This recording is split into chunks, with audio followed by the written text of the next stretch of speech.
Hello, ladies and gentlemen, and welcome to another episode of the Daily Friend Show. I'm your host, Nicholas Lorimer, and I'm joined today by the young lions of the Institute of Race Relations, self-described, Mr. Gabriel Crouse. Gabriel, how are you? I'm good. Feeling sunny. Feeling like stretching my legs as soon as we're done here in the great outdoors. Very good, because it is very cold up here in Joburg, and I think over most of the country. And the other person joining us today is, of course, Mr. Hermann Pretorius. Hermann, how are you? I'm cold and glad to be here. And I recently moved into a new place in October, and an oil heater isn't one of those things you buy preemptively. So it really is a problem, but so far so good. I'm moderately surviving. Last night when it was load shedding, I did have an emergency kettle boil so that I could just drink some tea and not die of hypothermia. But yeah, long story short, I'm good. Yeah. Good. Well, I'm not so good, and I'll tell our listeners why. We just recorded, or we didn't record, 10 minutes of our show previously because I forgot to hit the record button. So we had a great conversation, which hopefully we will now equal. That was not recorded. But these things happen, I suppose. You're a sport, Nick. You're a sport for admitting your faults and persevering nevertheless. We must persevere. It's good. Examining our own sinful nature keeps us humble. Anyway, so you may see from the title of this episode, the quite clickbaity title, that our first topic of discussion today is the famous Dr. Anthony Fauci, who's become a polarizing figure around the world and has become extremely influential in how much of the global mainstream media in particular sees the COVID-19 pandemic.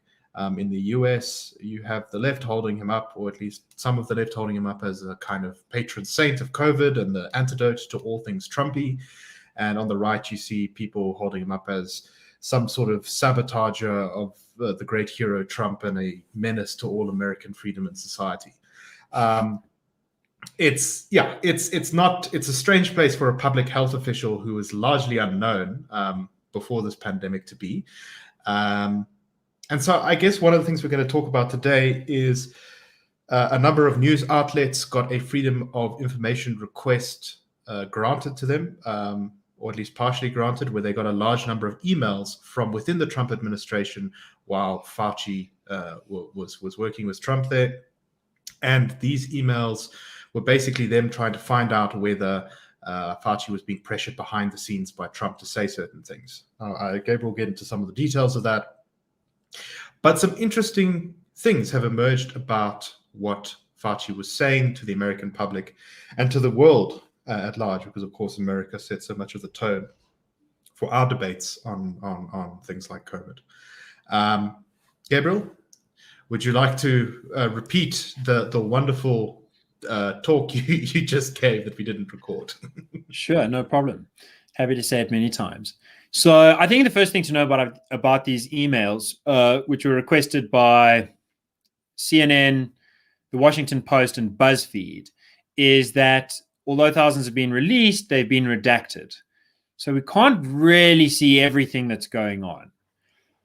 Must be careful of reading too much into it, but what we can see is worrying. Okay, firstly, on the question of whether Trump was pressuring Fauci behind the scenes, both Trump's independence is vindicated, as is Anthony Fauci. Behind the scenes, he's very firm about the fact that he's standing on his own 2 feet and doing his own thing, and they disagree in public, and in private, they are both just getting along according to the rules and regulations of the game that they're playing.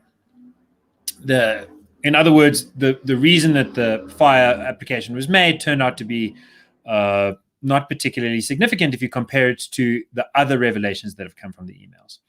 One of them is about masks, not necessarily the most important, but an indication of Fauci's character, which, as you say, has become the subject of great analysis both here and in America and around the world.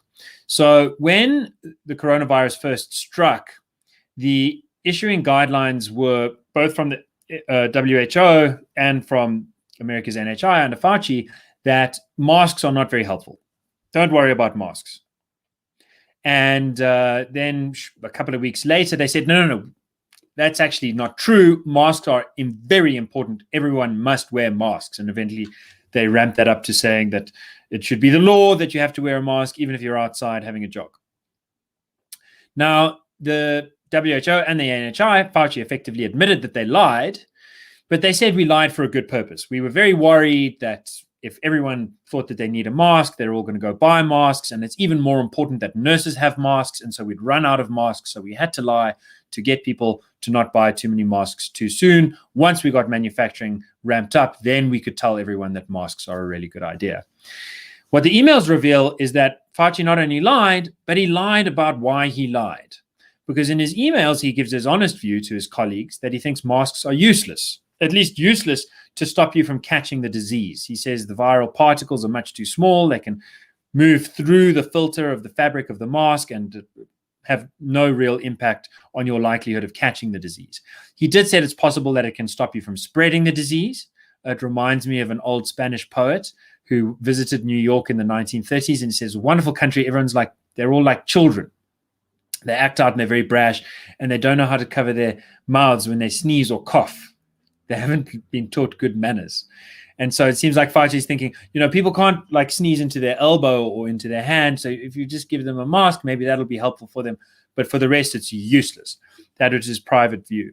Now, sympathizers for Fauci will say that, and have said already, that we shouldn't judge him too harshly. He was just reflecting the best understanding of the science at the time, that at the time people weren't sure that masks could help, and that later on they figured out that they're super, super helpful, and that he changed his views accordingly.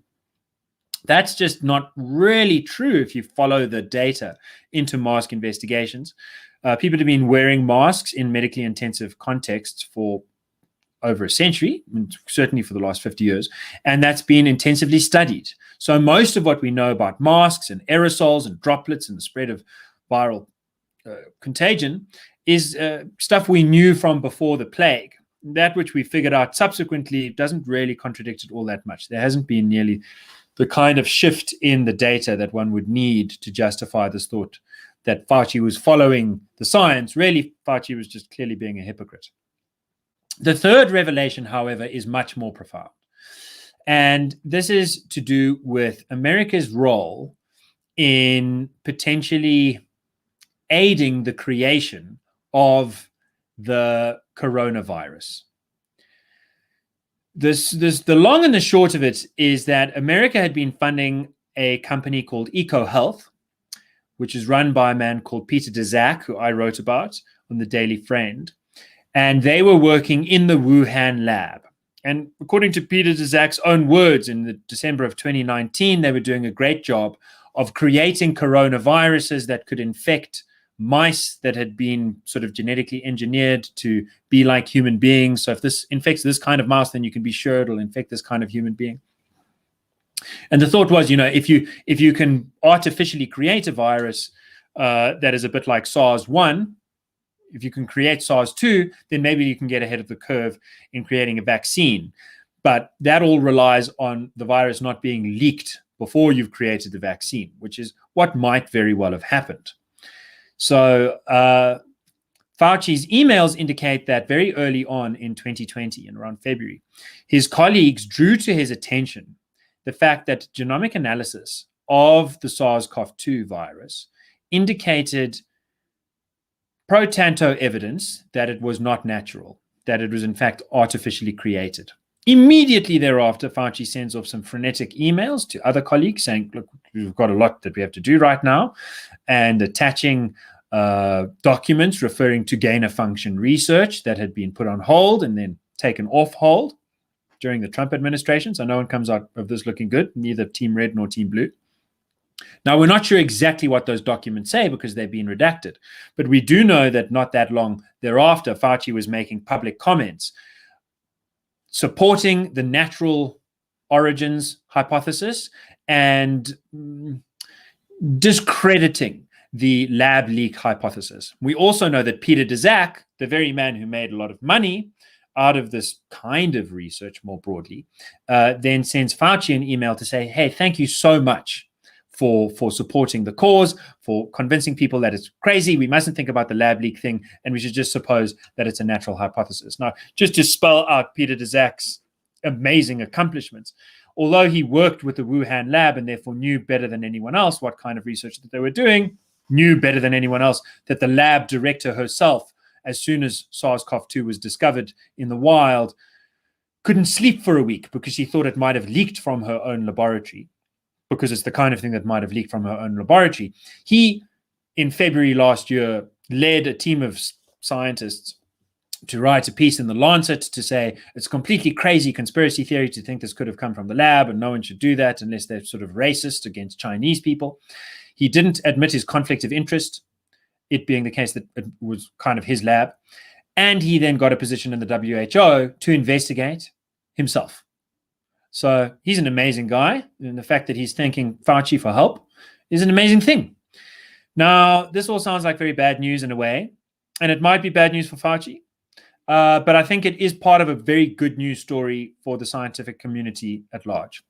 Over the last at the start of the year, end of last year, I spoke to half a dozen scientists who said they strongly suspected that the lab hypothesis might be true. Not that they're convinced it's true, but that they think it's a serious thing to talk about, but that they can't talk about it at risk of losing their jobs. That has changed in the course of this year. Scientists are now more openly talking about the hypothesis, more openly calling for further investigations into the hypothesis that it might have been leaked from a laboratory. And I think people are thinking of ventilating, are more prepared to ventilate the facts. If it's the case that, as Niall Ferguson said, Chimerica has struck again, this sort of grand coalition between American money and American big ideas and cheap Chinese labor to do things that don't meet the highest regulations and standards, but do work very nicely for the already very wealthy. If this has in fact led to the death of 3 million people and the greatest economic collapse since World War II, we deserve to know. We deserve to look into what then needs to be done. But we can't do that until we're more confident than we are right now. So this kind of revelation is a step in the right direction. Next step really must be to disclose the other emails. There's just no good reason to conceal what Fauci was saying about the lab leak hypothesis in full. There's no good reason to conceal what was being said about gain of function research. In fact, if anything, there's an even stronger reason, because this research, if it was taking place, was taking place with American taxpayer money. And just after the email leaks, of course, a YouTube clip has emerged of Fauci saying, you know, his line has been, we knew we were sponsoring this stuff, but we hoped that there wouldn't be gain of function research. And you can trust these guys not to do it. Now there's a comment of him saying, well, we expect that there might be some kind of leaks. I think the correct interpretation is some kind of leaks of that money from what we're asking for to what we're not necessarily asking for. So we've got to know. We've got to know more. And I think American senators and congressmen are pushing in that direction. I think it's very good that the scientific conversation is opening up a bit. Hermann, my question to you is this. It seems like one of the things that's through current here, not just from Fauci, but from other public health officials around the world, has been the idea that people are too stupid to make up their own minds when confronted with the truth, that you have to lie to them in order to make sure that they do the right thing for their own health. And I suspect that was part of the reason why they pushed back on the lab leak hypothesis, because they said, some people will use this to make crazy conspiracy theories, therefore we can't tell people the truth about it. What's your view on that, Hermann? Well, I think one of the most interesting little facts to come out of the whole global coronavirus situation is a year ago, with the very first, well, more than a year ago now, with the very first lockdowns, especially in America,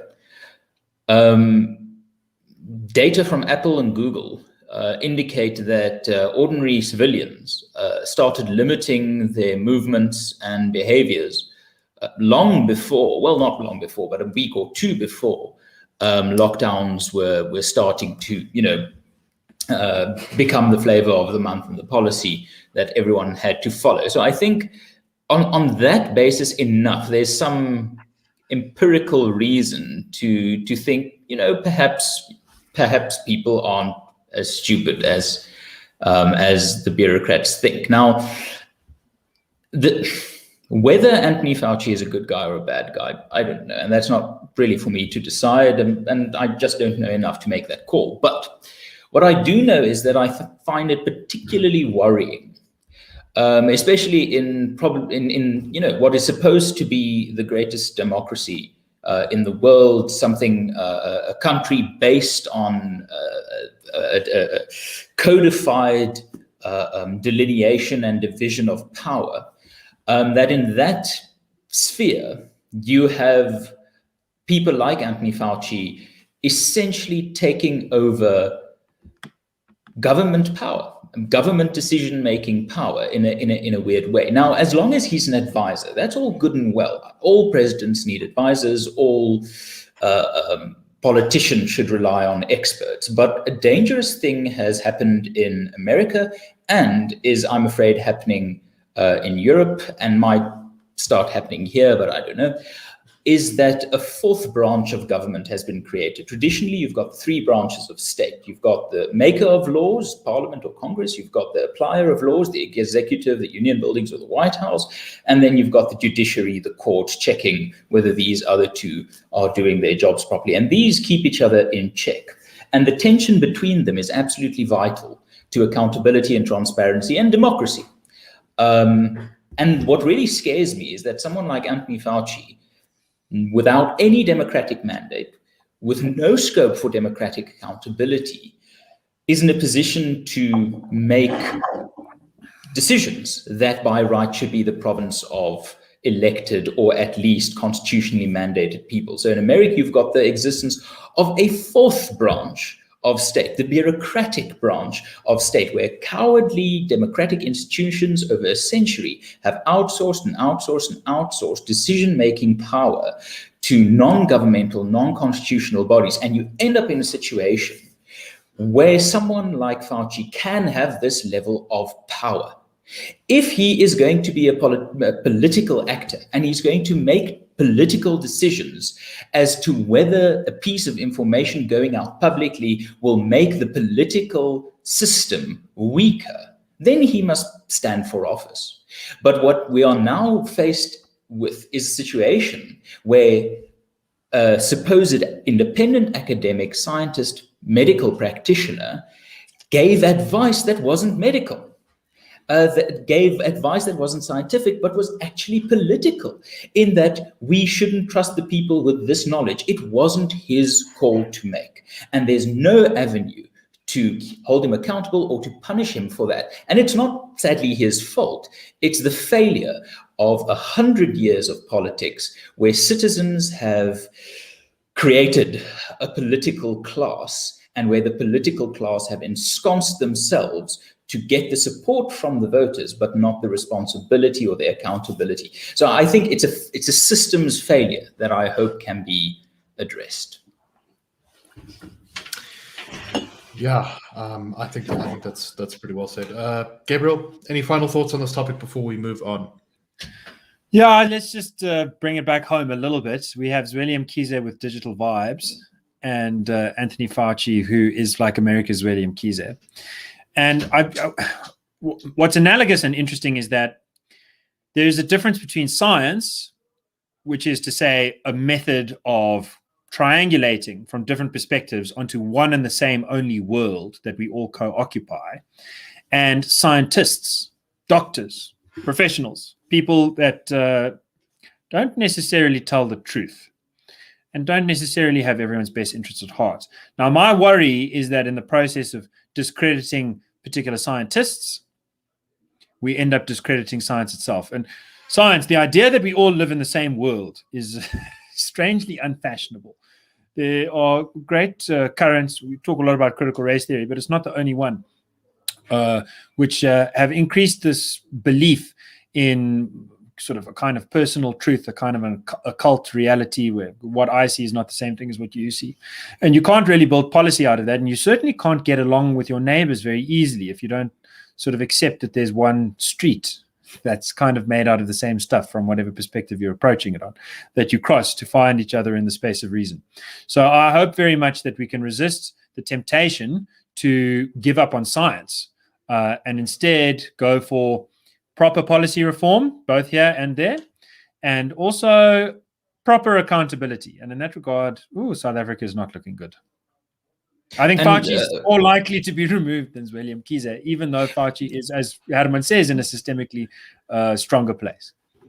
The problem that really grinded my gears for the whole of last year is this absolute binary nature of public discussion.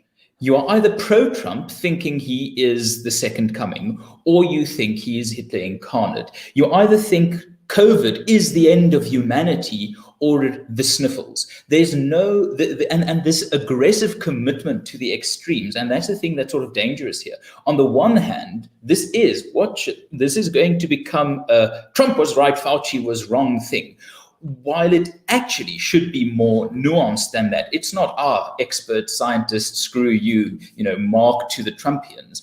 It's that the system fundamentally has failed people, and that has allowed extreme voices on all sides to just become dominating and aggressive. But I mean, the QAnon comments on this episode itself will be something to behold. I look forward to them. Right, let us move from America to Israel, which we, of course, talked a little bit about in the recent month. But interesting political development there. And one of the big figures on the world stage, Benjamin Netanyahu, more commonly known as Bibi, looks like his 12-year stint as Prime Minister of Israel may be coming to an end. He's dominated Israeli politics for a very long time. He's managed to hold on to power despite many setbacks, despite many people becoming very opposed to him. And as a result of his efforts to kind of hold on to power and the opposition's inability to form any sort of front against him, there've been, I think, 4 Israeli elections in the last 2 years.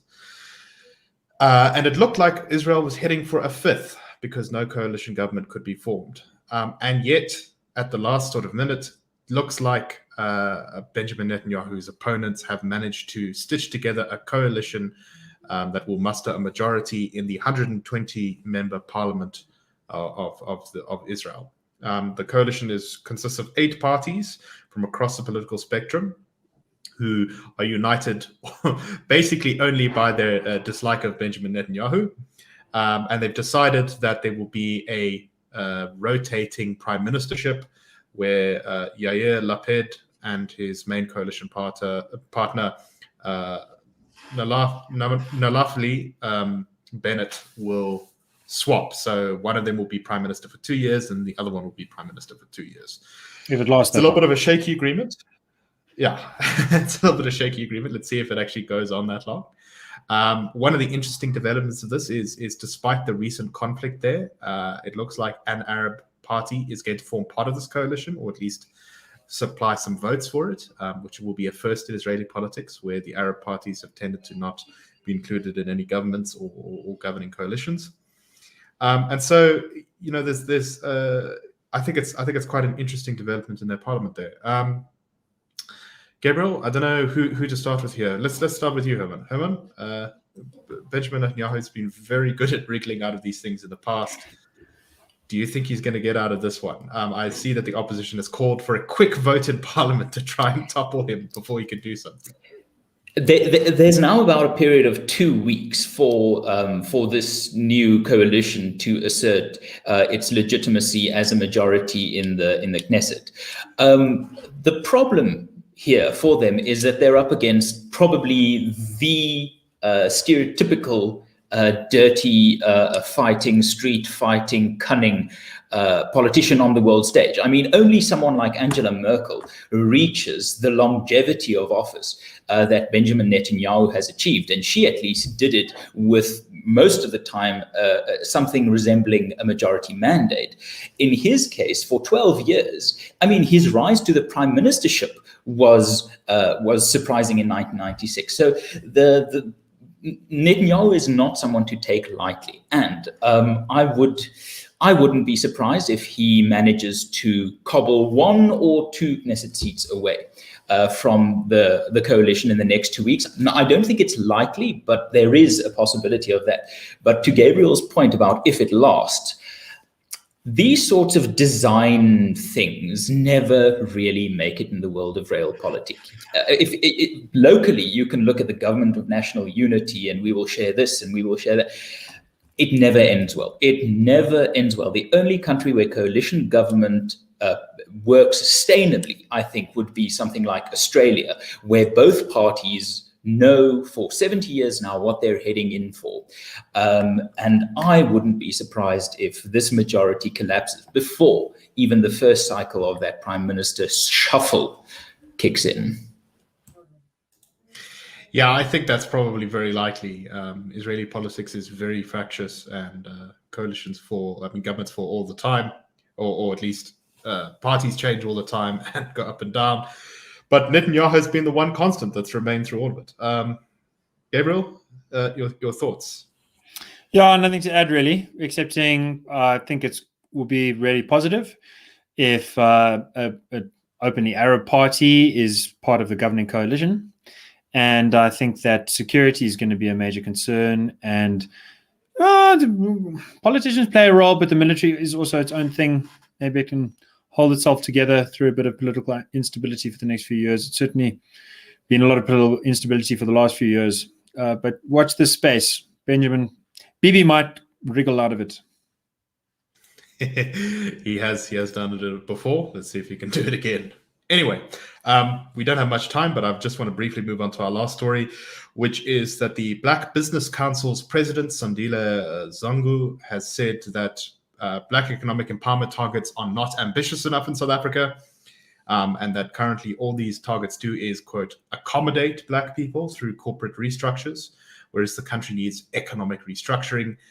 He says that South Africa needs to transfer 70% of all ownership and management control of the economy into Black majority hands by 2030.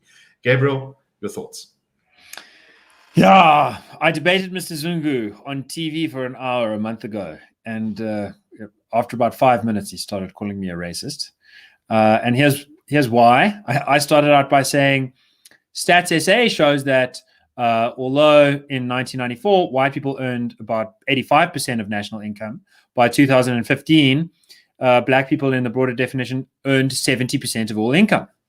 So we've already reached that point of 70% of the economy being controlled, as it were, by Black people. He's obviously talking about something a bit more interesting. And I think as someone said, it sounds a little bit like he wants to be in control of 70% of the economy, which I suppose would be an attractive idea to anyone. I think it's worth really knowing how dangerous it's funny, but it's also really dangerous. I mean, just yesterday, I think Daily Friend Show covered this case where Black shareholders were prevented from being able to sell their property because they wanted to sell it to white people. Now, this is the 1910 Land Act all over again. Being Black in South Africa, I mean, it doesn't matter what the government is.